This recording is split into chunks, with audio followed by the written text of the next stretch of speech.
C'était lors d'une intervention il y a quelques jours dans un débat télévisé où elle affirmait que la femme au foyer méritait une rémunération pour les travaux domestiques car pour elle cela pourrait être une justice équitable pour la femme. Des déclarations qui n'ont pas laissé les populations sans voix.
Pour ces citoyens, payer un salaire à la femme n'est pas une chose impossible, mais pourrait être la cause de plusieurs maux dans le foyer.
Pour l'heure, il n'est pas encore question de rémunérer la femme au foyer, mais de reconnaître à leur juste valeur les tâches énormes qu'elles accomplissent dans leur foyer. Perforer un point précis de la peau afin d'y poser un bijou est une pratique courante dans nos sociétés. Cette habitude s'apparente à l'art corporel et fut utilisée par différentes tribus dans le monde. Cette pratique européenne est répandue un peu partout en Afrique.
Le piercing, marquant ainsi un signe identitaire, est accompagné de nombreux risques d'infection et des réactions allergiques. Après son élection en sa qualité de 5e président de la République du Sénégal, le tout nouveau locataire de la marina sénégalaise, Bassirou Diomaye Faye, a été officiellement investi.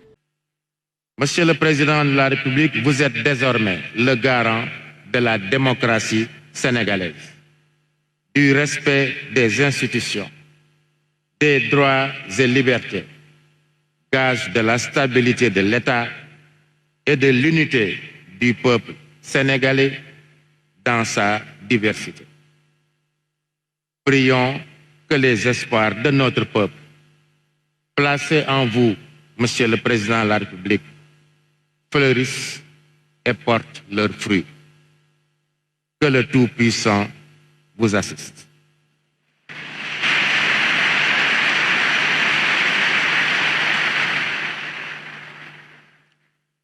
Monsieur le Président de la République, Bassirou Diomaye Diakhar Faye, au nom du peuple sénégalais, le Conseil constitutionnel va recevoir votre serment. L'opposant a prêté serment ce mardi 2 avril 2024 devant d'importantes personnalités africaines, notamment la Communauté économique des États de l'Afrique de l'Ouest. Prenant les rênes du pays, le président élu s'est adressé au peuple sénégalais tout en prenant d'importants engagements pour l'essor du pays. Devant Dieu et devant la nation sénégalaise, je jure de remplir fidèlement la charge de président de la République du Sénégal, d'observer comme de faire observer scrupuleusement les dispositions de la Constitution et des lois, de consacrer toutes mes forces à défendre les institutions constitutionnelles, l'intégrité du territoire, l'indépendance nationale et de ne ménager enfin aucun effort pour la réalisation de l'unité africaine. Je vous remercie.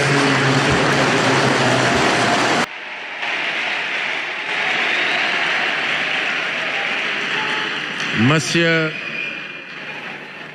Bassirou Diomaye Diakhar Faye, élu président de la République du Sénégal.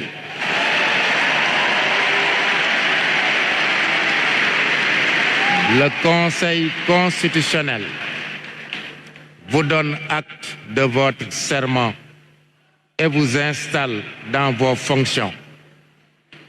Le Conseil constitutionnel dit que du tout, il sera dressé procès-verbal conformément à la loi. Monsieur le Président de la République, plus rien n'étant à l'ordre du jour, l'audience est levée et nous sollicitons qu'il vous plaise permettre au Conseil de s'approcher de vous. Bassirou Diomaye Faye, jamais élu auparavant, devient à 44 ans le 5e président du pays ouest-africain depuis l'indépendance en 1960. Le président Faye succède pour 5 ans à Macky Sall, 62 ans, qui a dirigé le pays de 18 millions d'habitants pendant 12 années et maintenu des relations fortes avec l'Occident et la France.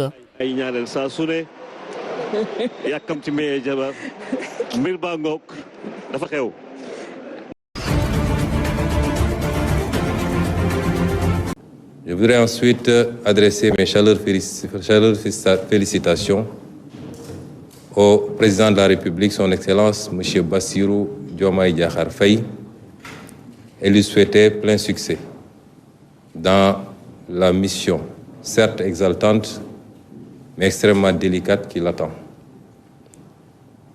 Et c'est à ce propos que je mesure la confiance et l'importance de la confiance qu'il a placée en notre personne, en nous nommant aux responsabilités de Premier ministre du gouvernement du Sénégal, c'est-à-dire l'autorité publique qui est en charge la coordination et la conduite de la politique de la nation conformément à la Constitution du Sénégal. C'est une lourde responsabilité puisqu'il s'agira de coordonner justement cette action et de conduire les équipes qui devront travailler d'arrache-pied à la réalisation des objectifs qu'on s'est assignés dans le cadre effectivement de cette politique de la nation qui désormais s'articule autour de notre programme que nous avons élaboré en commun, que nous avons présenté en commun aux Sénégalais et que nous avons défendu ensemble, le programme qui s'intitule « Pour un Sénégal souverain, juste et prospère ». C'est une responsabilité que nous apprécions. J'ai dit la dernière fois, lors de la conférence, du meeting qui a clôturé notre campagne électorale, que nous travaillerons tous à faire élire le président Bassirou Diomaye Faye, mais il ne sera pas question de le laisser seul assumer cette lourde responsabilité. Je voudrais dire aux Sénégalais, chacun et chacune, là où il se trouve, que ce projet est le sien et que chacun devra donner le meilleur de lui-même pour que nous atteignions les objectifs que nous nous sommes assignés pour le Sénégal et non pas pour le président Bassirou Diomaye Faye. C'est d'autant plus important que nous articulons notre action autour de la citoyenneté, de la participation collective, comme le démontre depuis quelques jours cette formidable jeunesse sénégalaise à travers les actions de nettoiement des artères des différentes villes du Sénégal. Donc, je remercie encore une fois le président Bassirou Diomaye Faye, lui témoignant ou le garantissant de notre loyauté, mais notre dévouement également, en tout cas à la tête de l'équipe que nous allons former. Nous donnerons tout ce que nous avons. Nous ne ménagerons aucun effort pour atteindre les objectifs que nous avons promis au peuple sénégalais, c'est-à-dire la rupture, le progrès et le changement définitif dans le bon sens.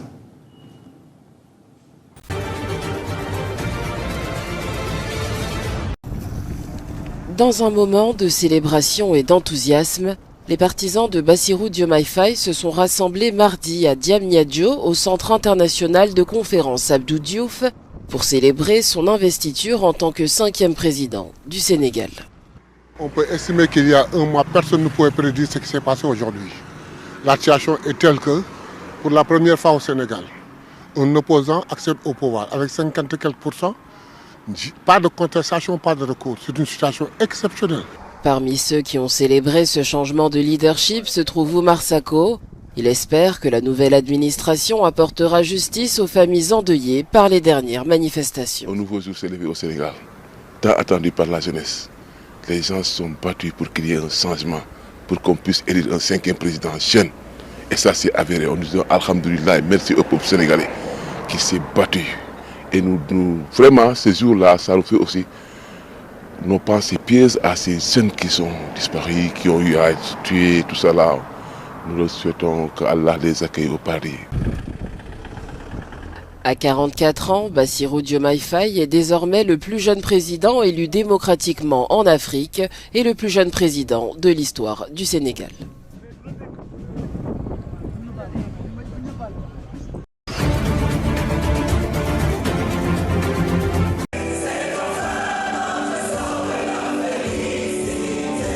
C'est un moment historique pour le Gabon, un pas déterminant vers un avenir meilleur après 54 ans du règne des Bongo. Le pays organise un dialogue national pour la restauration des institutions pour se donner une ère d'espoir, l'espoir d'un pays réellement démocratique et d'un développement voulu par tous.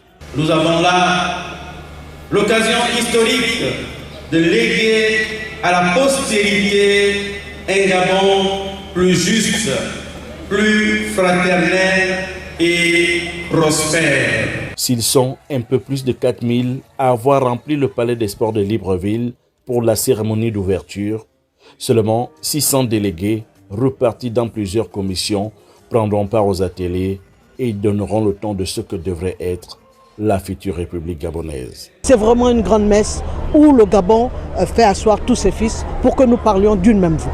Il est temps que les richesses du Gabon profitent aux Gabonais. Il est temps que l'argent du pétrole profite au peuple gabonais. Nous venons de passer 54 ans de difficultés. Il faut remonter la pente. Il n'y a pas de fatalité. Je pense que les choses peuvent se faire. Et en termes de développement, vous voyez un peu le fermissement qui se montre. Donc c'était simplement une question de vision et une question de volonté. Les résolutions issues de ce dialogue devraient être rédigées en texte de loi elles-mêmes qui devraient constituer la mouture de la future constitution de la République gabonaise qui sera soumise très prochainement pour référendum au peuple gabonais. Jérôme Wilfred Obangom à Libreville pour Africa News.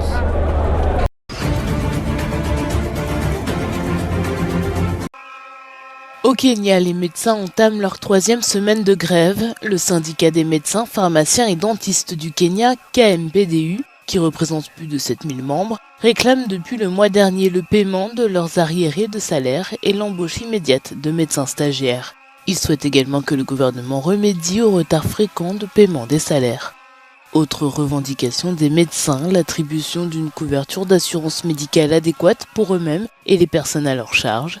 Le ministre de la Santé kényan, Suzanne Nakumisha, a déclaré que le gouvernement n'avait pas les moyens d'embaucher les médecins stagiaires en raison de la pression financière qui pèse sur la caisse publique. Les pourparlers entre les deux parties visant à mettre fin à la grève en cours n'ont jusqu'à présent abouti à aucun accord et d'autres travailleurs de la santé tels que les agents cliniques ont également rejoint les médecins dans la grève ce mardi.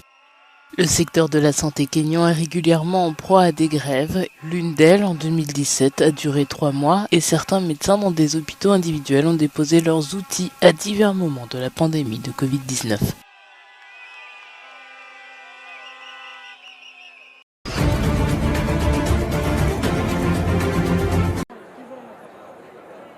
En Somalie, le Puntland refuse de reconnaître le gouvernement fédéral après des changements constitutionnels contestés.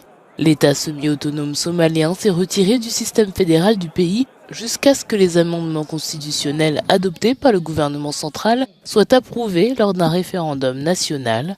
Le Puntland se gouvernera de manière indépendante en attendant. Samedi, le Parlement fédéral de Mogadiscio a approuvé plusieurs modifications constitutionnelles que le gouvernement juge nécessaires à l'établissement d'un système politique stable. Les critiques affirment que ces changements, qui comprennent l'introduction d'élections présidentielles directes et l'autorisation pour le président de nommer un premier ministre sans l'approbation du Parlement, concentrent le pouvoir entre les mains de l'exécutif. Cette dissension intervient alors que le président Hassan Sheikh Mohamud s'efforce de mettre fin à une insurrection liée à Al-Qaïda, d'enrayer la résurgence de la piraterie et d'affirmer l'autorité fédérale sur la région sécessionniste du Somaliland qui a accepté de louer un port à l'Éthiopie.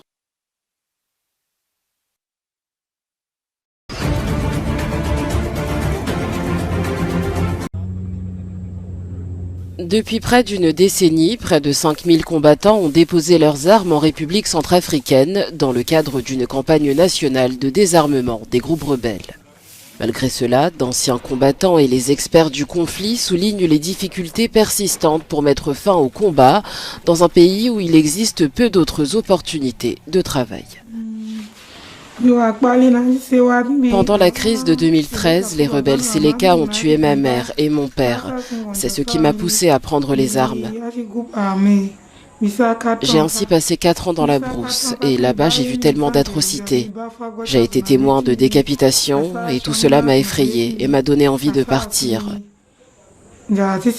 Aujourd'hui, je demande au gouvernement de nous venir en aide. Nous avons reçu tellement de formations, mais après, ce n'est pas facile de trouver du travail. La Centrafrique est en proie à un conflit depuis 2013 lorsque des rebelles majoritairement musulmans ont pris le pouvoir, entraînant des affrontements avec des milices majoritairement chrétiennes. Malgré l'accord de paix de 2019, 6 des 14 groupes signataires l'ont depuis abandonné.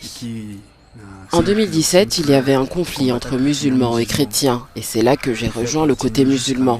Après, j'ai voulu devenir soldat, alors j'ai rejoint le processus de démobilisation, mais je n'ai pas été recruté par l'État. J'ai donc été réintégré dans la vie civile, et depuis, je suis sans emploi. Le programme de désarmement lancé en 2015 sous l'égide de l'ONU encourage les combattants à déposer les armes en échange de réinsertion, mais environ 70% des participants disparaissent dans la nature. La plupart du temps, lorsque nous menons des campagnes de sensibilisation, nous parlons aux groupes armés. La plupart d'entre eux nous disent « Nous sommes encore en train de nous battre, alors pourquoi devons-nous abandonner nos armes ?» Et à ce moment-là, c'est à nous de leur faire comprendre les avantages de ce programme pacifique. En dépit de ces défis, les experts appellent à une approche plus holistique, offrant des alternatives durables au combat et s'attaquant aux racines profondes de l'instabilité dans le pays.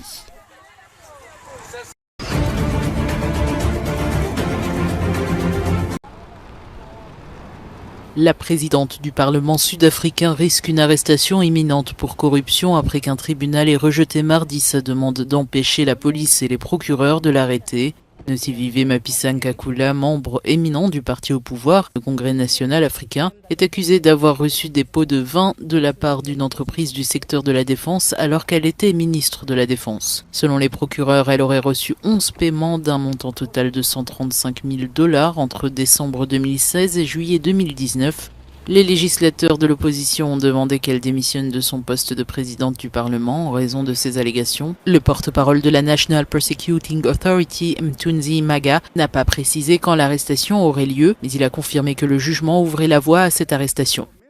Mapisankakula est la dernière personnalité du Congrès national africain à faire l'objet d'allégations de corruption, alors que le parti se prépare à disputer des élections nationales difficiles cette année.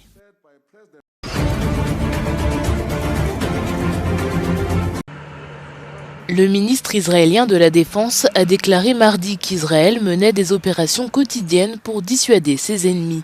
Yoav Gallant s'est exprimé à Jérusalem au lendemain d'une frappe largement attribuée à Israël qui a tué 2 généraux iraniens et démoli le consulat d'Iran à Damas, la capitale syrienne.